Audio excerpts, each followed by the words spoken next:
হঠাৎ মেহমান আসলে অথবা বাচ্চারা হঠাৎ করে কিছু খেতে চাইলে ঝটপট বানিয়ে দিতে পারেন এই মজাদার নাস্তাটি।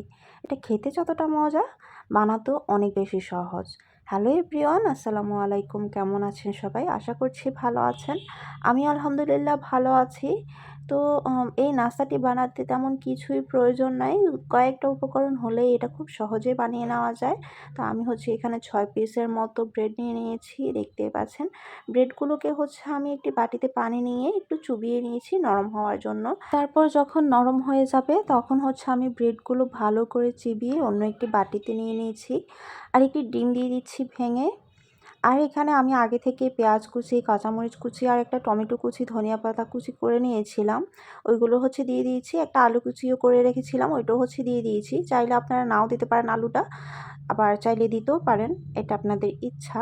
আলুটা না দিলেও আসলে হবে। তারপর আমি এখানে আদা রসুন পেস্ট দিয়ে দিয়েছি ২টা মিলি ১ চা চামচ, আর দিয়ে দিয়েছি হলুদ গুঁড়া ১/২ চা চামচ, লাল মরিচ গুঁড়া ১/২ চা চামচ, জিরা গুঁড়া ১/২ চা চামচ, স্বাদ মতো লবণ, আর এখানে ২ প্যাকেট ম্যাগি মশলা দিয়ে দিয়েছি। এটা দিলে টেস্টটা অনেক ভালো আসে। আপনারা চাইলে এটা স্কিপও করতে পারেন, তবে এটা দিলে বেশি ভালো মজা হবে, খেতে বেশি ভালো লাগবে। যাই হোক, আমি সব কিছু হাতের সাহায্যে ভালো করে মাখিয়ে নিচ্ছি, দেখতেই পাচ্ছেন।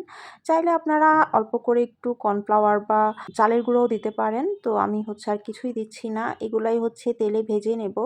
একটি ফ্রাই প্যানে আমি পরিমাণ মতো তেল দিয়ে, তেলটা যখন গরম হয়ে আসবে তখন ছোট ছোট করে পাকোড়ার মতো করে আমি এগুলো ভাজতে দিয়ে দিচ্ছি, দেখতে পাচ্ছেন।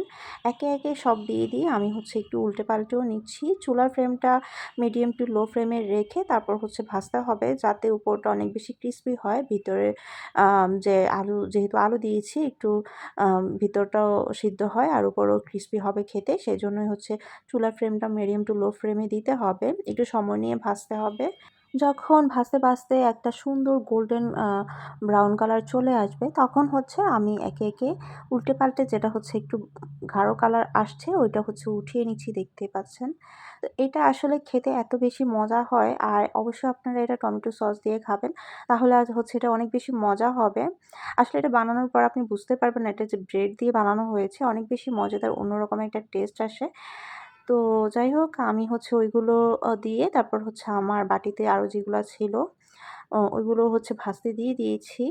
আর এদিকে আমি যেগুলো ভেজে নিয়েছিলাম ওইগুলো সস দিয়ে সবার সামনে এনে দিয়েছি।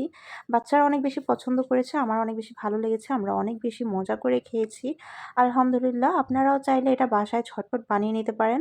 বাচ্চারা খেতে চাইলে অথবা মেহমান আসলে যখন দেখা যাবে যে ঝটপট কিছু বানাতে চাচ্ছেন, তখন এই নাস্তাটা বানিয়ে নিতে পারেন খুবই সহজে। আর কেমন লেগেছে ভিডিওটি অবশ্যই কমেন্ট করে জানাবেন। আজকের ভিডিওটি এই পর্যন্তই। আবারও কথা হবে নতুন কোনো ভিডিওতে। সে পর্যন্ত সবাই খুব বেশি ভালো থাকবেন, সুস্থ থাকবেন। আল্লাহ হাফেজ।